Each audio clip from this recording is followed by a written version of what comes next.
Luke didn't ask for much in life. A man of few words, he found comfort in the solitude of his ranch on the outskirts of town. Most people around the small western settlement knew him, but few really knew him. He was the cowboy who kept to himself, always working hard, never seeking attention, and to be honest, that was the way he liked it. Life had taught him that sometimes it was best to stay quiet. He'd learned early on that words could bring trouble, and silence could keep the peace. After all, in a world like this one, where people fought to survive, it was easier to keep your distance, to watch from the shadows, than to get tangled up in the mess that life often brought. But there was something about the town that always caught his eye. It wasn't the loud chatter in the saloon or the hustle of market day. It was the moments when everything quieted down, and you could hear the sighs of people who had nowhere else to turn. That was how he noticed her. Ellen had arrived in town some time ago, a widow wearing the heavy silence of loss like a shroud. Her husband had died the winter before, leaving her with little more than a small house, a few belongings, and the weight of the world on her shoulders. But Ellen never complained. She didn't come into town to beg or cry. Instead, she set up a small stall every week in the square, selling whatever she could spare from her husband's ranch: tools, old furniture, or the few crops she had left. Every time Luke passed by, he saw her there. She always smiled politely, but her eyes were always distant, like she was somewhere far away, lost in thoughts of a life that once was.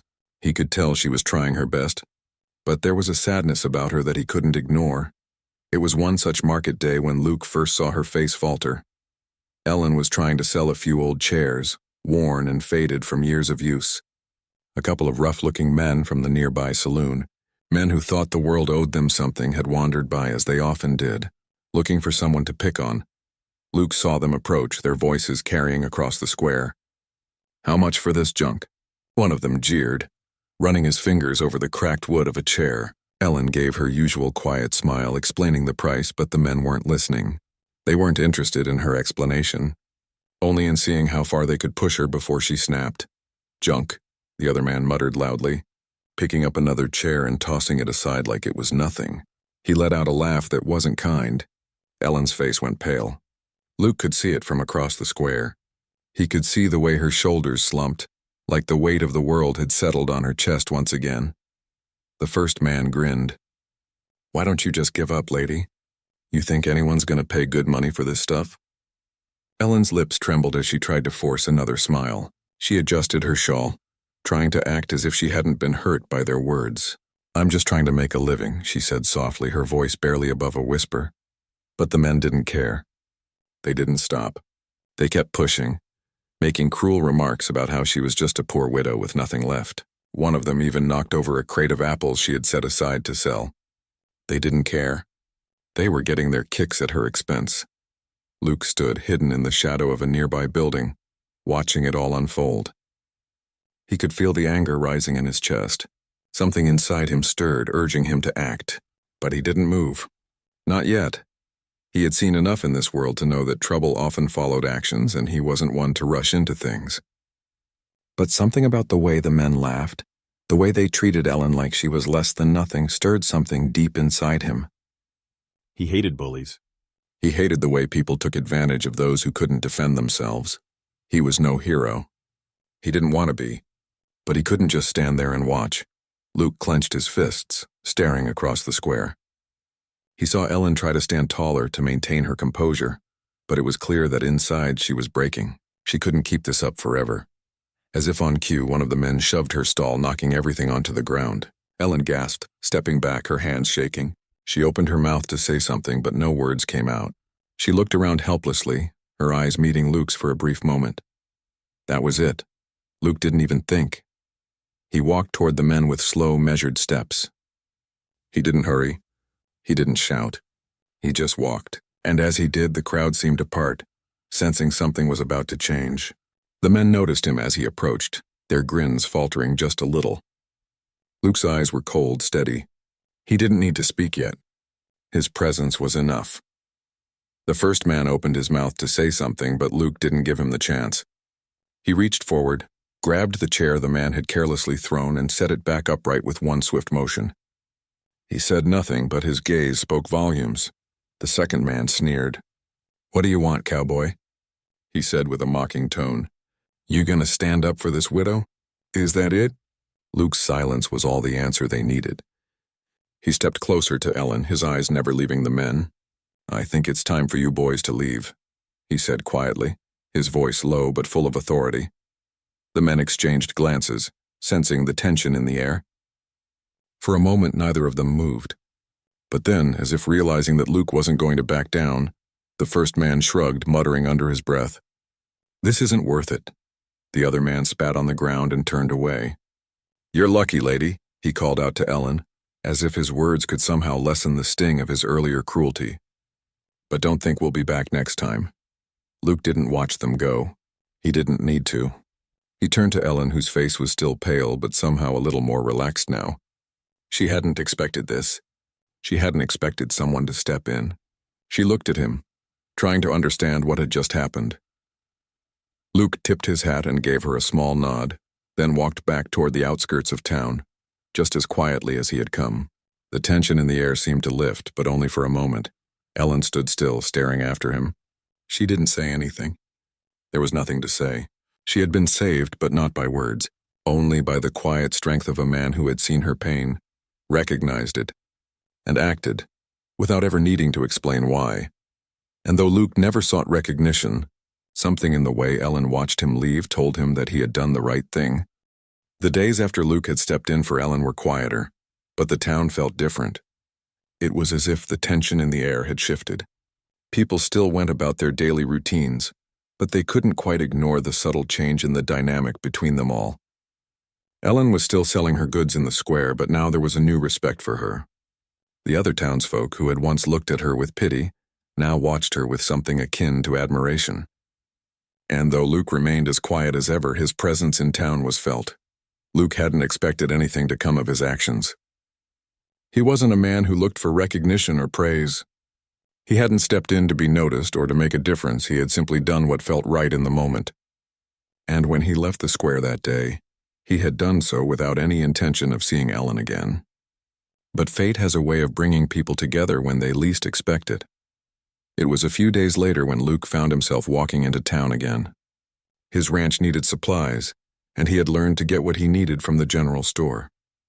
The sun was high in the sky and the heat of the day was starting to sink in.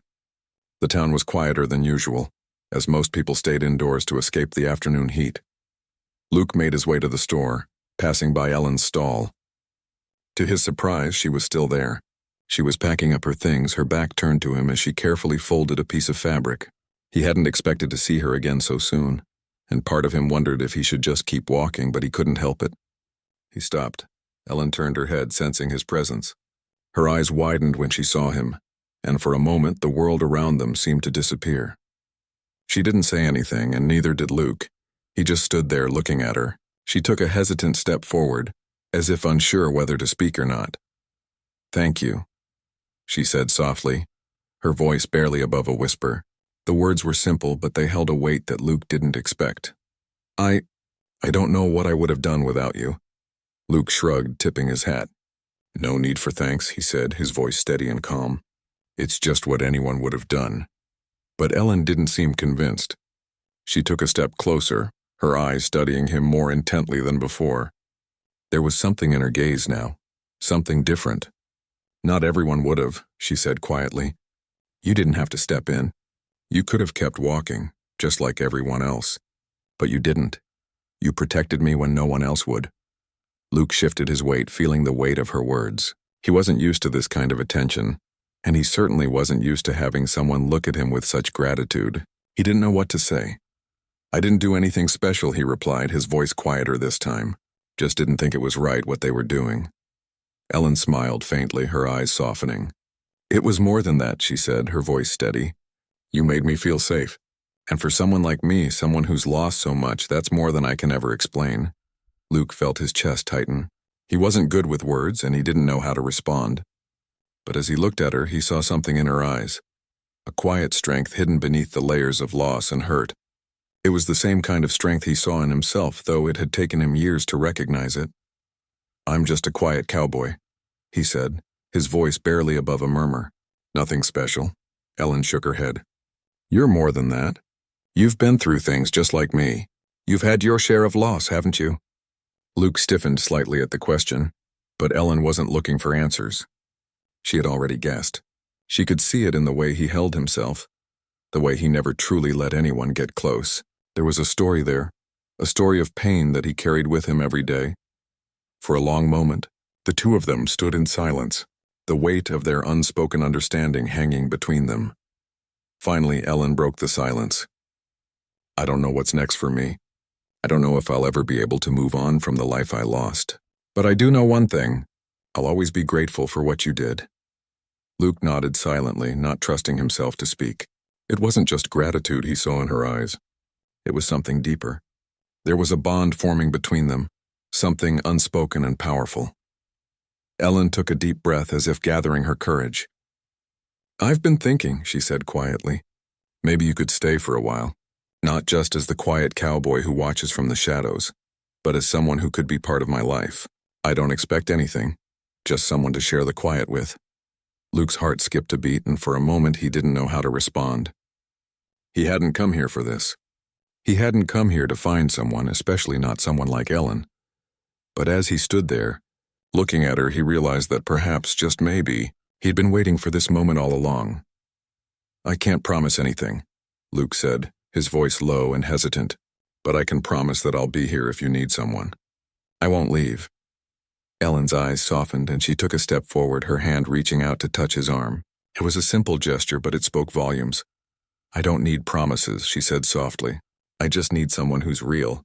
Someone who understands what it means to be alone but not truly alone." Luke nodded, a silent agreement passing between them. He didn't know what the future held. He didn't know if he was ready for a life with anyone, especially not someone like Ellen. But in that moment, standing there with her, he felt something shift inside him. He didn't have all the answers, and he didn't know where this would lead. But he knew he didn't want to walk away. And that was enough for now. As the days passed, Luke found himself spending more and more time in town. He still kept to his quiet ways, but there was a subtle shift in his routine. He didn't go looking for Ellen, but somehow their paths kept crossing. Whether it was at the general store or at the market, they found themselves standing beside each other in moments of quiet understanding. Ellen had become more than just the widow in town. She had become someone who understood the loneliness in Luke's heart. And though he didn't know it yet, he was beginning to understand that perhaps, just perhaps, he had found someone who could heal the parts of him that had been broken for so long. But for now, they were both content with the silence between them. They didn't need to speak to understand each other. Their bond was formed not through words, but through the quiet moments they shared, standing side by side, watching the world go by. And though neither of them would say it aloud, they both knew that something had changed. They had both been given a second chance at finding peace and maybe, just maybe, a second chance at happiness.